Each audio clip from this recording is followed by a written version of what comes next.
Malaki ang agila.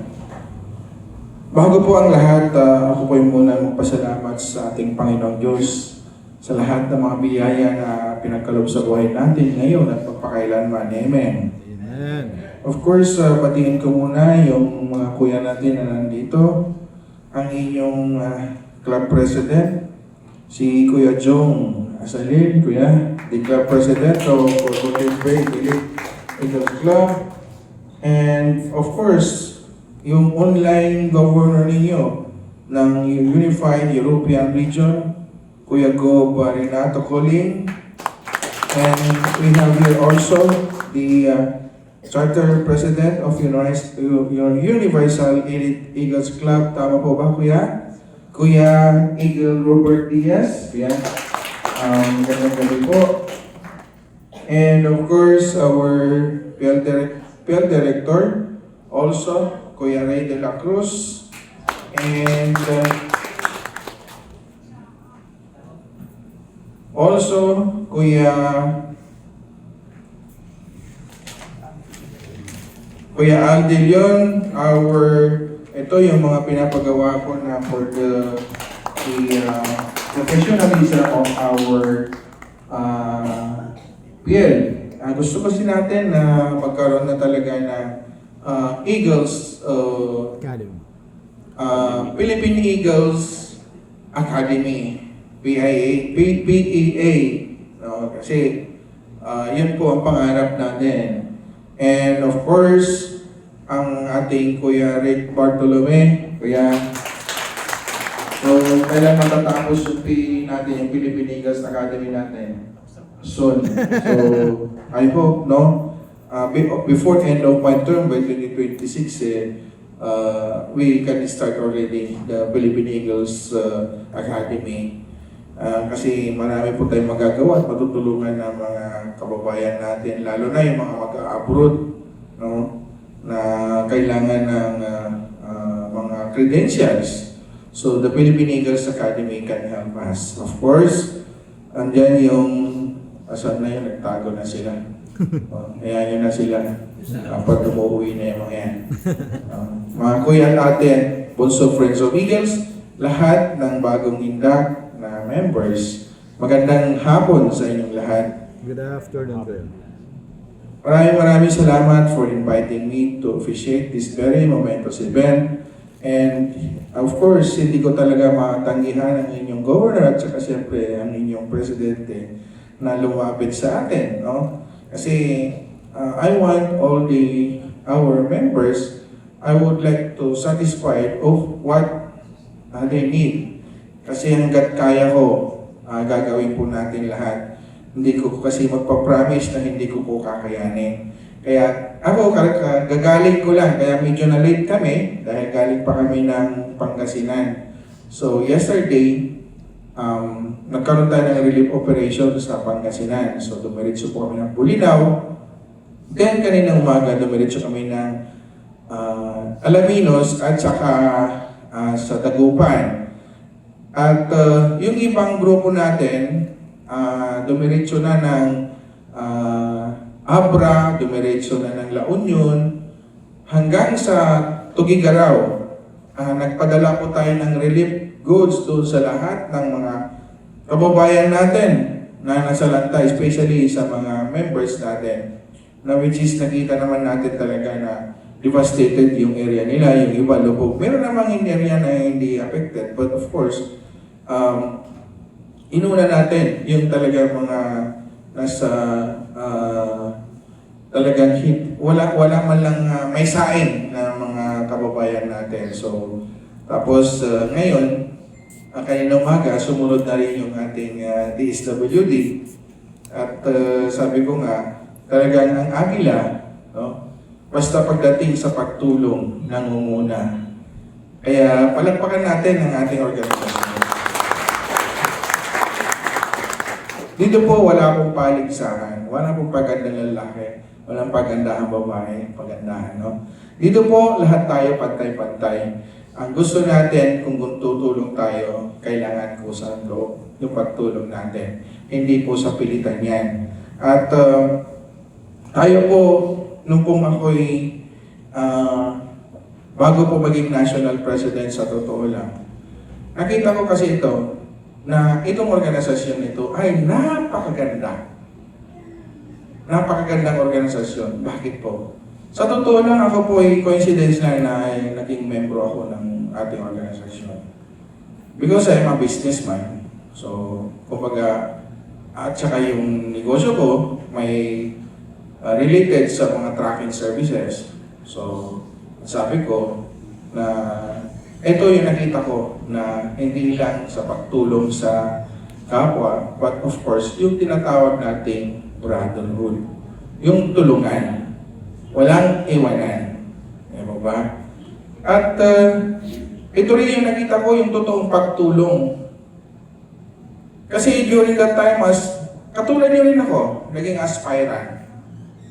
I became the club president of Aviation Eagles Club. I became the governor of National Capital Region 11. And I created about 28 regions in our organization. So, kung ako po magsa-charity works talaga, dito ko nakita na how this member na magbigay ng tulong sa mga kababayan natin. Kasi kung halimbawa tayo, tutulong tayo sa individual, isa ka lang, kahit 10,000 yung pera mo, di ba? Hindi po yan makakasya. Di ba? Pero kung halimbawa sa 500 mo nagbigay ka ng tulong at sama-sama tayo, marami po tayong matutulungan. Sa totoo lang, kahapon lahat kami na napunta sa North, almost 100 kami. At ang sasakyan namin, nasa 70 na sasakyan. So ang naiwan dito sa Pangasinan, nasa 40 sasakyan, yung iba pumunta sa Norte, pumunta ng Tarlac. Doon ko nakita yung talagang pagtulong. Yung voluntarism. Sabi nga natin, voluntarism tayo. Tayo, with our own heart. Di ba? Nasa Biblia naman yan eh. Di ba?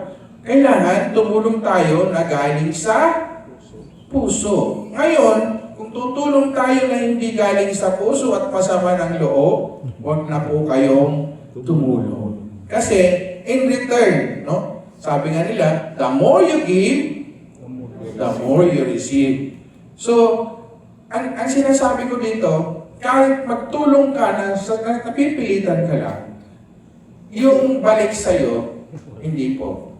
Maniwala kayo sa akin. That is based on my experience. No?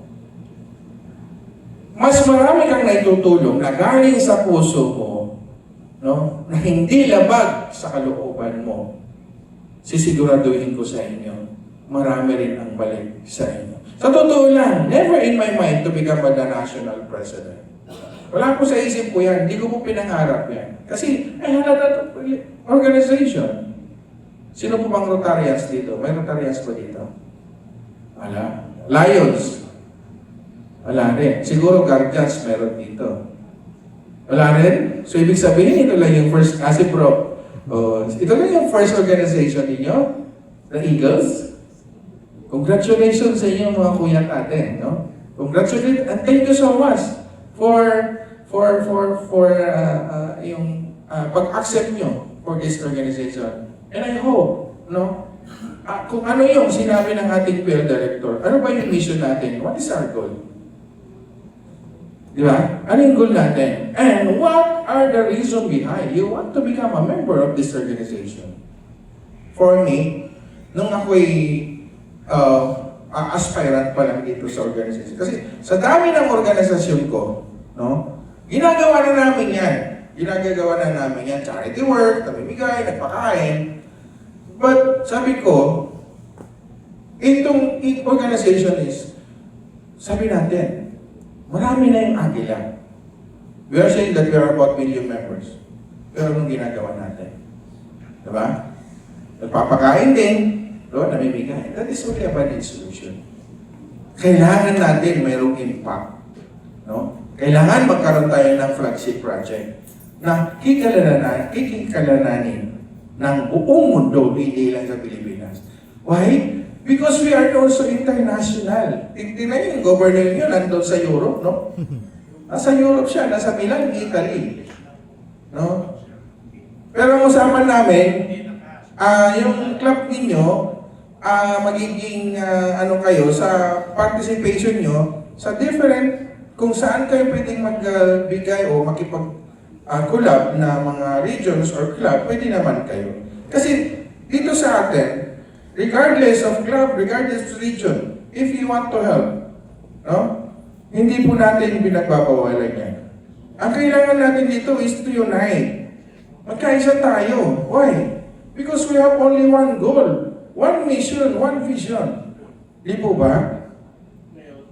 Again, hindi po dito yung palakasan o hindi po dito yung pagalingan. Wala pong ganon. Lahat kayo magagaling.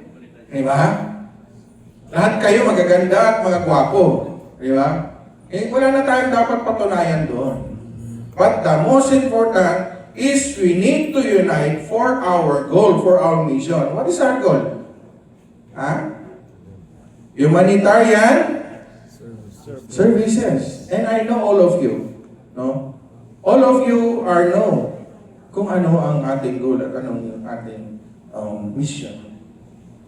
That is the very important why you are here. That is the very important.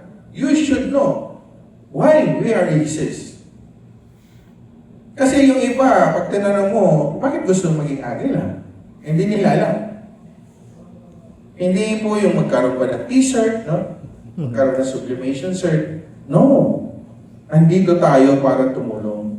Yes, we are voluntarism. Ako nga sa dami ng organisasyon ko, but still, no? Kailangan kong umattend sa lahat ng obligasyon ko sa lahat ng organization ko. Bakit po? Kasi sinumpaan ko yan. Kung hindi natin kaya, it's better for you to get out. Di ba? Kasi ako, masaya ako na tumutulong sa kapwa. Kasi ito yung passion ko. Yung tumulong. Lalo na kayo, alam ko kayo. Ano sabi nga ni ating field director? Ang isang membro dapat ay what? Financially stable. Di ba? Very clear yan. If you are not financially stable, I think you are not belong to this organization. Why? Kasi Fernando po tayo. Fernando po tayo. No? Ang tawag, bunot ng bunot. Di ba? Again, sabi ko nga sa inyo kanina, kung tayo mamigay, hindi naman to sa pilitan eh. That is voluntarism. No? Alam ko sa club nyo, mayroon ba kayong monthly dues, kuya? Yes, kuya. May monthly dues kayo? That is the reason behind na dinidiscourage ko the members who are receiving the minimum wage. Why? Mga kuya at ate ko, tandaan niyo po, magkano minimum wage ngayon? Ha? Magkano ngayon? 700. O, sabihin natin 1,000. Diba? But still, hindi natin, sabi ko nga, please lang, kasi kung halimbawa kahit isang anak lang, nangungupahan ka, ano na yung pagkain mo? Diba? Sa akin naman, okay lang yan pag masipag ka. Diba? Darating ka, pero still, no? Siyempre, yung ibang kasama mo, magagalit sa'yo. Diba? At magagalit ka na lang pag siningil ka ng siningil dahil sasabihin mo, wala. Kaya, lagi kang dinidiscourage yan na kailangan handa tayo dito sa obligasyon na ating pong sinumpaan. Kasi, bakit ko sinasabi yan? Kasi sinasabi natin, we are one of the prestigious organization in this country. Ano natin mapapatunayan prestigious tayo? Di ba? And we are the fastest growing organization. That's why we are ready. No? We are ready for this mission, for this obligation. And ginagawa naman natin ito not for ourselves. Di ba? We are doing this because we want to help this country and the needy Filipino people. Di po ba? Sa totoo lang, katulad ngayon, yung gobyerno natin, hindi pa dumarating yung relief goods nila, pero tayo, nandun na, namimigay na tayo. Ganyan, lumipad ang agila. Di ba? Tayo yung nangunguna. At tayo rin ang pumupunta sa liblib na lugar. Sabi ko kagabi, kahapon, mga agaw ng dilim at liwanag. Sabi ko, saan na ba tayo? Kasi yung dinadaanan namin, yung puro talahib na. Tapos, yung mga natumba ng mga kahoy-kahoy.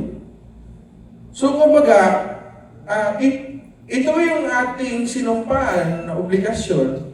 Tulungan ang bansa natin, tulungan natin ang kapwa natin Pilipino. Kaya nga lagi kong sinasabi yan, we need also to preserve the integrity of this organization. At hanggat maaari, huwag tayong gagawa ng kalokohan. Bakit po? Parang ano yan eh, konting sugat sa kilingingan, damdamin ng buong katawan. Di ba? Kung gumawa ang isang kuya natin na may isang pagkakamali at dinala yung agila, di ba? Damay tayong lahat. Di po ba? Kailangan natin i-preserve natin yung integrity ng ating organization. Kaya nga yung aking slogan is, you are the one. Di ba? You meaning unity. Tayong mga agila ang siyang tunay na ehemplo sa tunay na pagkakaisa sa bansa nating Pilipinas. At yung R, dapat tayo rin yung ehemplo sa tunay na respeto sa bawat Pilipino. At yung D, dapat lahat ng agila, mga kuya at ate, dapat magkaroon tayo ng sariling disiplina sa sarili natin. Di po ba? Pag nagawa natin yan, no? Ibig sabihin, we are part of the solution of this country.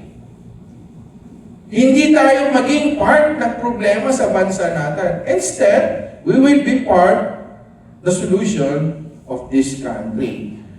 Marami na tayong problema. Dapat di na tayo makihalo. Instead, tayo yung maging solution, no?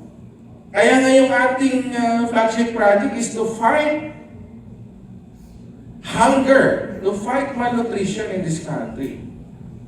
Because that is the reason behind why we have the poverty. Ano yung dahilan? Bakit may kagutuman sa bansa natin? Ano na bang nangyayari sa atin? Di ba? Kaya nga, ano yung dahilan? Ako dalawa lang alam ko ng dahilan bakit mayroong poverty sa bansa natin. Number one is the malnutrition. And number two is the education. Bakit po malnutrition? Alalahanin niyo mga kuya at ate. Ang isang bata, pumasok sa school na walang laman ang tiyan. Sa tingin natin, may papasok po sa isip? Di po ba? Wala po. Kaya ito po yung dapat nating gawin. Ito yung dapat nating solusyonan, sumama sa pagsolusyon. Kaya nga yung flagship project natin is yung RA 1148, the anti-stunting, yung sa mga pregnant mother. Bakit po pregnant mother? Because yung development ng mind ng bata is 1 month old from the womb of the mother, dapat nababantayan na natin yan. Kailangan bigyan ng tamang nutrisyon ang isang pregnant mother. Alam ko naman may mga ate tayo dito na di ba? Yung sinasabi ko yung mga kababayan natin, kasi kung makikita ninyo, sa ngayon, sa Quezon City, meron tayo sa Payatas about, ilan pa yan Kuya Mords? Yung pregnant mother natin sa Payatas. Nawala na yung egg sa idea ko. Teka lang. Nasa mga 70? 70? Almost 75. Almost 70 pregnant mothers at isa-isa na silang nanganganak. Binabantayan po natin yan, minomonitor natin yan. Mula na nagsimula tayo na implement yung project na yan, binabantayan na po natin yan. To include the 2 years old to 12 years old children. Binabantayan na po natin. Binibigyan po natin sila ng pagkain, tamang nutrisyon na ibinigay sa atin ng National Nutrition Council because we are collaborated with the National Nutrition Council to implement this project. No? Kasama tayo, may MOA tayo. So, ibinigay nila kung ano yung mga nutrition food para yung development ng mind ng bata ay may bigay yung tamang sustansya para paglaki niya, siguradong ito ay matalino, matangkad, at malusog. Ito yung pangarap natin. Why? Because these children are the future leaders of our country. Di ba ba? Future leaders natin ito, kaya dapat alagaan natin. Ngayon pa lang, alagaan na natin. No? Dito sa club ninyo, even in your club alone, makapag-alaga lang kayo ng 2 pregnant mother, 5 bata, na maalagaan nyo ng mabuti. Kasi sa atin, hindi naman lahat selected lang. Yung hindi lang talaga kayang alagaan ng mga magulang. Not only in Quezon City. Sa UP, meron na rin tayo. In Nueva Ecija, meron na rin. Laguna, meron tayo. In Cebu, we have about 200 pregnant mother na inaalagaan. Ito yung ginagawa natin. Not only magpakain kami, no. Because that project, yung pinapakain mo lang ng that is only a finite solution. Walang impact yan. Di po ba? Kaya, I'm appealing. Alam ko, nag-usap naman na kami ni Kuya Gopi niyan, tungkol dyan. So, I want na yung club ninyo, Kuya, mag-alaga kayo dito. Kahit 2 lang. Yung sa Saudi nga, ang ginagawa nila, by club, nag-aalaga sila ng isang pregnant mother. So ngayon, minomonitor natin. So sa national headquarters, pinupuntahan ng mga member natin ng team natin, yung F1KD team, to make sure na yung inisponsor na nilang mga pregnant mother na nanganak na, continuous yung pagpapakain.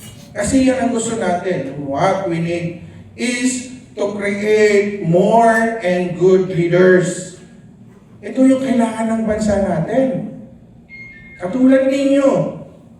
If you are not here, if you are not good leaders, you are not here para lang siguro may personal interest tayo, but you are here para makatulong. Alam ko, may mga barangay captains po ba dito? Sino po yung mga barangay captains natin dito? Mga barangay officials. Dito ba? Ayun, si Ate Cap. Ayan niyo po. Kukulitin natin si club president para yung barangay ninyo, yung mga doon na mga bata, yun po natin, tsaka yung mga pregnant mother. We will proceed to your barangay, hanapin natin yung mga yan, then we will take care of it para mabigyan natin sila ng tamang nutrition para paglaki ng bata ay ito yung mga magagaling na leaders natin. Tuloy po ba ang election sa December 1? 2026. Very good. 2026. Di ba ba? Kasabay ng pagtapos ng term ko. 2026. So yun ang gusto natin mangyari. No? O sino bang sabongero dito? Wala? Si Kuya, 2 tayo kaya, huwag kang mag-alala. 2 lang tayo. No? Ayaw nilang aminin no? 3 na tayo. Sige, at least may 3 tayo. 4 na. Naragdagan pa ng isa. Anyway, bakit ko po tinatanong bakit sa mga sabongero? You know what? Yung mga sabongero, di ba, nag-aalaga ng Texas yan. Di po ba, Kuya? Yung umaga, hinihimas pa yan no? Yung mga inahin, yung mga itlog nila, pinipili pa yan, talagang inaalagaan nila. Bakit nila inalagaan? Di ba? Kasi po, para pag napisa yung itlog na yan, dapat yung magiging outcome yan na tandang, dapat ay magiging good fighters. No? Ganyan din po tayo. Bakit po natin alagaan itong mga batang ito? Kasi These are our future leaders. Di ba? Ito ang kailangan natin this time. What we need is, we need to unite. No? Magkais tayo sa isang layunin. Again, wala dito yung paligsahan. We are all on the level.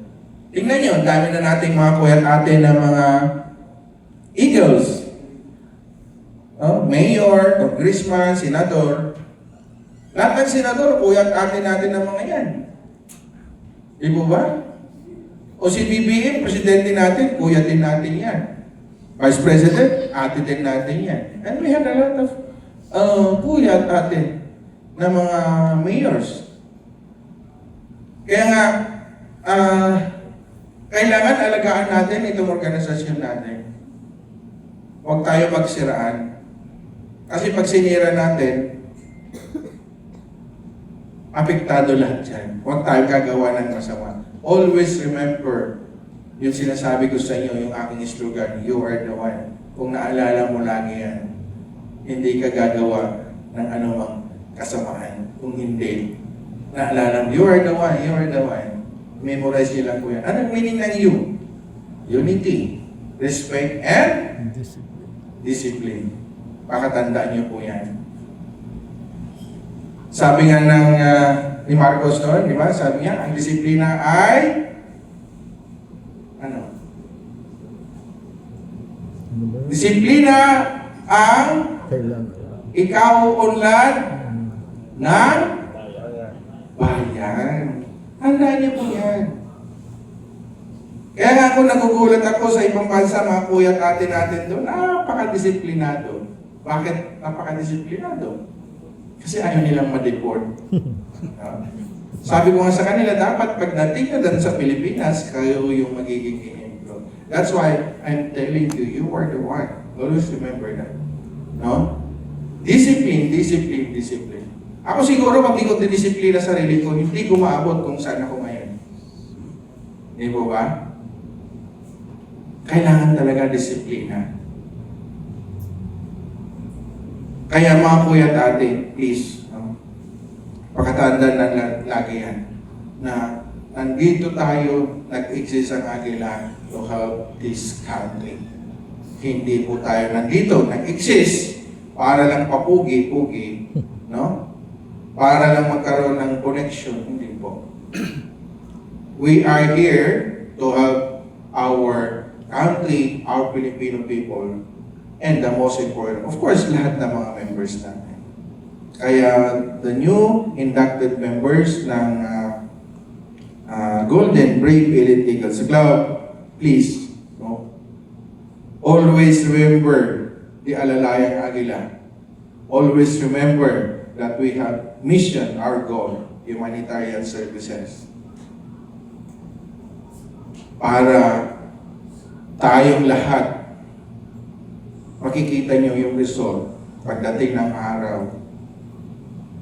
Kaya nga sabi nila, dapat yung lahat na magiging Pilipino, maging Agila na para magiging disiplinado. Di po ba? So, pag hindi natin inayos yan, you are not belong to this organization. So, congratulations sa inyong lahat mga kuya at ate.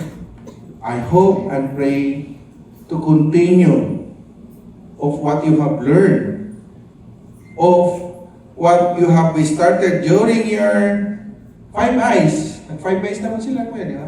Oh, so, kailangan ipagpatuloy natin. Hindi po tayo yung ningas kugon. After this, nowhere to be found. Pag tinawagan mo, cannot be reached. No? Please, please, please. Kailangan, we need to participate again and again. Kasi this is the right time. Kailangan tayo ng bansa natin. Pakatandaan nyo, sino ang pupwede pang tumulong sa bansa natin? Kailan natin gagawin yan? Di ba ba? And let's remember, when I'm still in the elementary, sabi ng ating bayaning si Jose Rizal, sabi niya, Ang kabataan ay pag-asa ng Bayan. but this time, ang Agila, ang pag-asa ng bayan. Palakpakan naman natin ang ating PMOE. Di po ba? Ayaw nyo ba na tayong mga Agila? We need to soar high. No? We need to soar high for our country, for our people. Di ba? Hindi lang tayo nandito para dekorasyon, but we are here to help this country. And we will be part of the solution, not a problem.